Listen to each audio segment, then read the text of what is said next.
My fiancée age 32 doesn't want me, age 28 male, to talk to her best friends at all before marriage.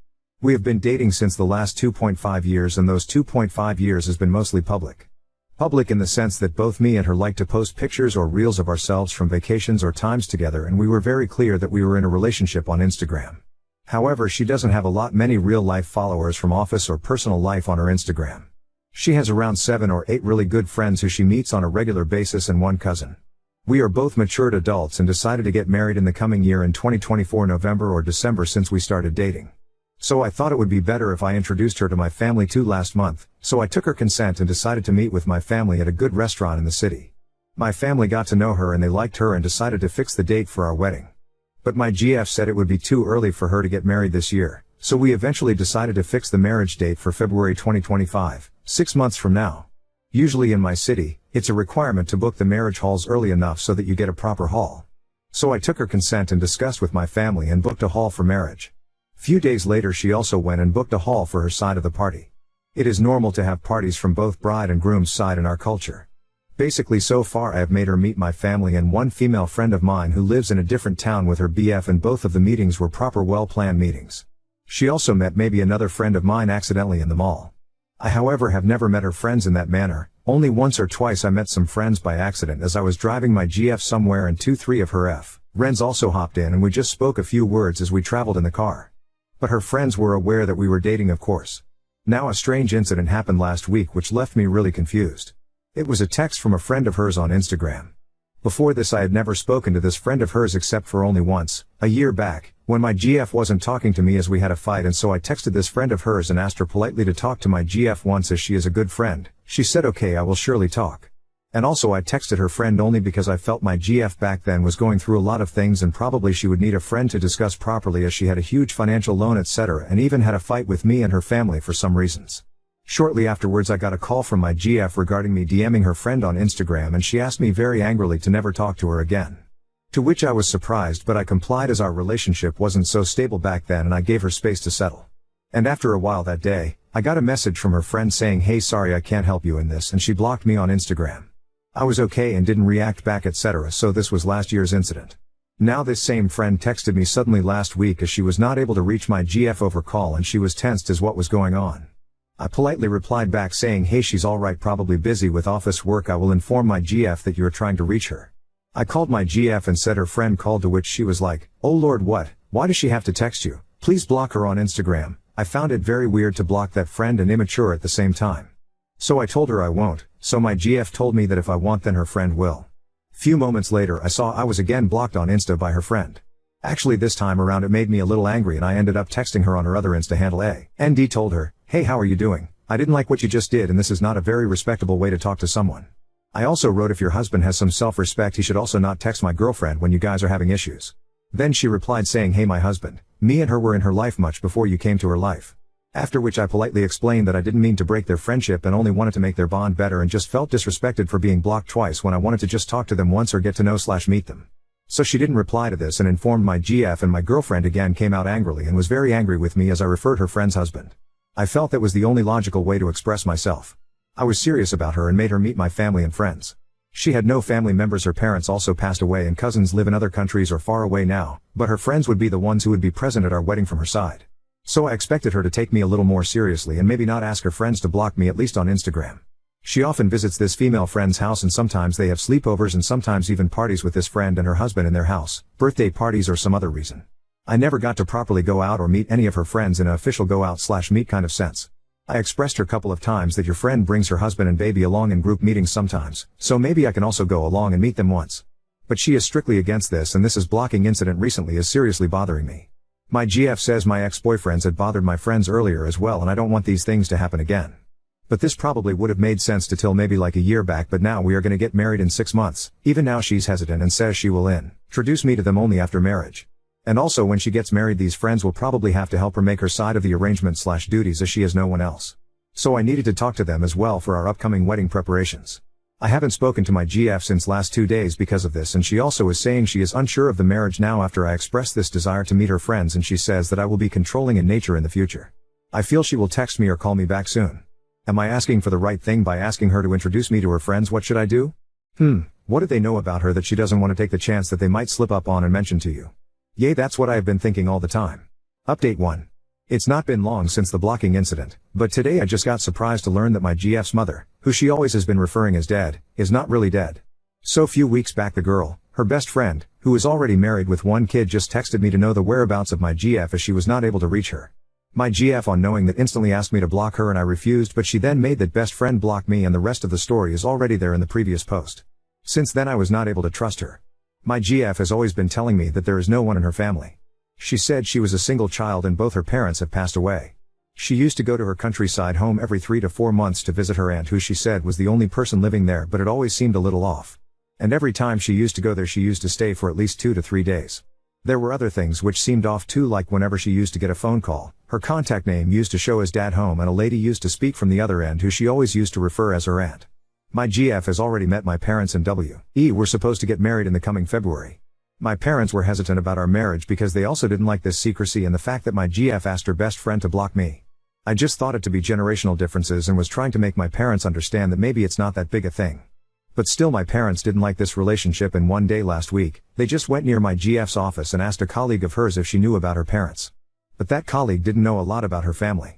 I know this was not a right thing to do by my parents, but probably they could look at the suspicious things from an outsider's perspective and they just wanted to keep me safe. I tried to make them understand later that it's wrong to take these things in the professional space. They agreed not to ask there again, but also urged me to do proper research before taking a step towards marriage. So, I also tried to ponder upon my parents' POV and the whole situation from an outsider's perspective, and it was all making me grow impatient. My GF just wouldn't let me talk to any of her friends or relatives or follow them on social media. And the reason she used to give for not introducing to her family was that her family would never approve of her marriage, as inter-caste/inter-community marriages are still not quite accepted in some parts of India, but she always used to say how open-minded her parents were and that her whole upbringing was very modern, etc., and used to cuss my family for being suspicious and backward, etc., and she also used to say if her parents were alive today, they would have definitely come for the marriage. My parents liked my GF initially when they met her first time and were very happy about the marriage. My father even offered to sponsor the marriage expenses for her side as she wasn't doing great financially. But they got suspicious when she even made her best friend block me. So all these combined made me very suspicious, and I decided to visit her countryside village house today just to check. I went there acting I was looking for someone else, and when I knocked the door, her mother came out. I know it was her mother because my GF showed photos of her mother to me earlier. It was truly like encountering a ghost. She looked like a fit and fine woman with a smile on her face and just looking like my GF. My GF and I are not talking properly since the day my parents went to her office. She called my parents crazy and whatnot for doing such a thing and was angry and said people of my community are clever/cunning and crazy and do suspicious spying on people, but never accepted that she said such a big lie to our family. And while I admitted to her that it was wrong to ask at her office, but it's not right for her as well to talk like that about my family when she was acting all suspicious, asking friends and family to block me and faking her mother's death. I haven't spoken to my GF about this, and what should I make out of this really? This was a very huge lie and I don't see a valid reason for this either. Her father, as I confirmed from locals nearby, had actually passed away and her mother was living there with her aunt, who was living in a different house just on the adjacent block. I just want to know if there could be any valid reason or judgment that can be applied to this scenario, because I can't think of any. Her mother looked fit and fine to me. Roughly around 50 to 60 years of age. It's over. How could you ever trust her with anything after this? Look, I am sure you are a nice person, but this is many huge lies from her. You need to seriously wake up. Talk to your parents. Figure out a plan. But the marriage can certainly not go forward. Definitely don't marry her, this is bizarre behavior. But maybe ask her why? Like directly confront the issue. That's what I would do, while I was breaking up with her, that is. Break up, she's a liar, yeah, Uddy. I think you need to cancel everything. I see so many red flags. The gaslighting is also quite ridiculous. It's not worth it. Imagine you get married and she keeps on acting the way she is right now. Now on to second story. Dad denied my celiac disease, mocked my efforts to eat healthy, and now my friends think I have anorexia. My parents divorced when I was very young. My mom got me for most of the year, and my dad got me for the summer. I hated going to my dad's house. Partially because he was very stubborn and rude and always had to do things his way, but also because every time I went to my dad's house I got violently sick. Nausea, rashes, pain, muscle cramps, and then when I got older, I'd start missing my periods. TMI, I went to a doctor, but he said it was a psychosomatic problem related to stress and directed me to see a therapist. My dad didn't let me see a therapist because he thought it was total crap. My mom took me to one a few times, but by then my symptoms had cleared up, so we couldn't tell if it helped at all. One thing that really pissed me off was that my dad ate a lot of junk food and drank soda instead of water, and he mocked me mercilessly if I tried to eat healthy. I think it reminded him of my mom, because she's always been a bit of a health nut. I would sneak carrots into the house, and if he found them he'd throw them out. At my mom's house, I'd eat vegetables and organic chicken. Sometimes a food would make me feel sick, but I'd just stop eating that food and it was fine. I got into the habit of turning down any food offered to me because I didn't know if it was safe. I just explained it away as being a picky eater. And then, when I was 16, a new girl moved to my school. I became friends with her, and after a couple months I noticed that she avoided all the same foods as me. I mentioned it in passing like, hey, isn't that weird? And she got concerned and told me that she had celiac disease and I should get myself checked. I got checked, and sure enough, I had it. Everything suddenly made sense. I was so excited to finally understand what was wrong that I told everybody I knew. I told all of the people who I thought were my friends. And they didn't really react well. They acted fine at first, but I noticed that they were all doing the slow fade on me. I confronted my closest friend about it and she said that they all thought I was faking it for attention. They'd only heard about gluten-free diets as a stupid fad. I broke down crying and told her all about how horrible I felt when I had to go to my dad's house and how I couldn't believe that she didn't believe me, and she was horrified. She turned around and became my biggest supporter. She talked to the others, but they still thought I was full of shit and feeding her lies, so we decided it was best to break it off with them. My birthday is in August, so I had 2 more summers with my dad left to go through after I found out. He took the revelation about my disease even worse than my ex-friends. He would scream that I thought I was better than him and I was making up medical problems because I wanted to be special and that he wouldn't put up with that shit. I offered to take him with me to the doctor, but he said that doctors are scam artists and he didn't believe anything they said. It was horrible. It got to the point where he started sabotaging my food and cursing at me when I got sick. So, I've gotten pretty wary about telling people about the disease. Between my personal experiences and hearing people make fun of gluten-free food on TV and the internet, I've decided I'm not comfortable with telling new people. I know that's cowardly, but I'm so afraid of what people will think of me. This is my last summer with my dad, and it's the last summer with my dad. He can rot in hell for all I care, he treats me like shit. I've only got to tough it out for another few weeks, that's not my problem. I can already hear your advice about leaving my dad's house or calling CPS, and respectfully, I've made my decision that it's easier just to stay for the next 3 weeks and then leave forever. Please don't focus on that part. This is the problem I need help with. My best friend and I have made a new group of friends. They're great people, really fun. We play role-playing games every weekend. We've been hanging out since May. There's 10 or 11 of them depending on whether you count this guy who doesn't regularly attend games. My best friend approached me yesterday and told me that the rest of the group has been talking behind my back. They've put together the fact that I constantly turn down food and that I'm very picky about what I eat and that I've been getting thinner and acting sick, because I've been living with my dad, and come to the conclusion that I have anorexia. They're planning on staging an intervention for me next weekend. Guys, I don't know what to do. This is such an awkward situation. I know I should tell them, but I'm so scared they're going to reject me. They've already got this idea in their heads about what's wrong. At this point I'm afraid they'll think I'm just making excuses. And I've been burned before. I lost a ton of friends by telling them about my disease. Yeah, they were dicks, but it fucking hurt. How do I do this? How do I explain it so they'll believe me? I can't handle any more people calling me a liar, I'll have a mental breakdown. This disease has ruined my life in so many ways, I just wanted to have this one part of my life separate from that. Update 1. A few hours before game started, one of my friends, let's call him Zach, texted me asking to come to his house. He hosts the games, early because he wanted to discuss gaming terms that will be nonsense to most of you.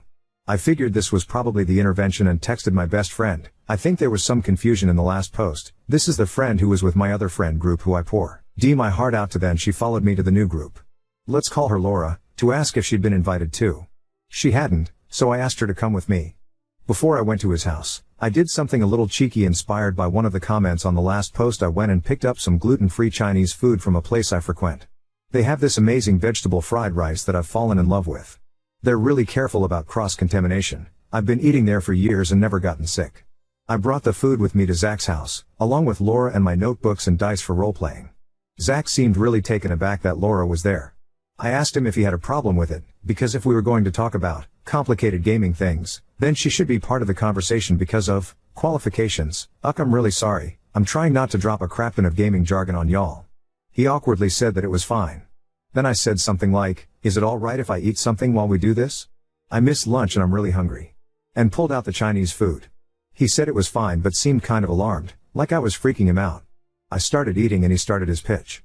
/you/help celiac, I didn't actually call you here to talk about game crap. Me and some of the others have noticed some things recently that we're concerned about and they elected me to talk to you about it. I said, okay. He listed off a bunch of things that I've been doing that made them worry about me. The way they never saw me eat anything, that I always seemed sick and was getting thinner, The fact that I always seemed uncomfortable and nervous when the topic of food came up, that I turned down everything offered to me, and then he finally dropped the bombshell. /u/help celiac, Michael's older sister is anorexic, and she acts a lot like you do. We think you might be anorexic. I swallowed my food and tried not to look nervous. I'm not. I told him. He started talking about how nobody thinks they're anorexic, but there's clearly something going on with me, and he started just rambling, so I cut him off. I do have a problem. It's not anorexia. Can I talk? He reluctantly agreed. I think he was afraid I was going to say that I was too fat and my problem was that I needed to lose weight or something. Like, he really got committed to the idea that I was anorexic. I'm going to try to paraphrase what I said here because I was very proud of myself for it. I know I'm losing weight in an unhealthy way, but it's not on purpose. I have a disease that means I can't eat grains like wheat, barley, and rye. When I do, I get very sick and my body starts ripping up my stomach and I can't digest much of anything, even things that don't have those grains in them. It's not just an allergy, it does serious long-term damage to me. If I ate a piece of bread, I would break out in rashes, I'd start throwing up, and I might get stuff that seems unrelated like horrible muscle cramps. When I turn down food, it's because you guys offer me stuff like Doritos and PB&Js. If I ate that stuff, it would make me violently ill. I turn it down to keep from making my health problems even worse. And the reason my symptoms have been popping up and I've been getting sick and losing weight is that right now I'm living in a family situation where I'm forced to eat the foods that my body reacts badly to. When I first met you guys I was living with my mom, and she accommodated me really well. But right now I'm living with my dad, and he sabotages my food because he thinks I'm making my disease up and that my doctor is a fraud. Zach took out actual note cards and looked through them. He literally had a script for the intervention. That's what I get for hanging out with the kind of dramatic people who play tabletop RPGs, I guess. He was quiet for a really long time. Then he had a few questions. 1. But then why do you turn down, like, Coke? Because Coke is nasty, but I didn't want to complain and make you guys buy root beer just for me. 2. Why didn't you just tell us this stuff? Laura took this one and explained what happened with our last friend group. 3. Okay, so like what would I probably have in the house right now that you'd be willing to eat in front of me? I wanted to facepalm at this one. I asked if he was serious. He was. I don't know, have you got celery? He shook his head. Yogurt? Nope. An apple? Nope. Seriously? He nodded. Have you got some freaking popcorn? Like, air-popped popcorn? That he did have. So I ate some popcorn in front of him, and he finally seemed to accept what I was saying. He awkwardly changed the subject to gaming things and we talked about that until the rest of the group started to show up. When Michael got there, Zach took him aside and started talking to him in a way that I guess they thought was subtle. They kept looking over at me and they weren't keeping their voices down very well. Michael asked if I seemed defensive and Zach shrugged and said not really. I pointedly ate popcorn for the rest of the game. Michael texted me after the game and apologized for assuming that I was anorexic and asked what snacks they could put out for me. I actually cried a little bit. I was worried about getting kicked out, but they immediately moved to accommodating me. They're nice people.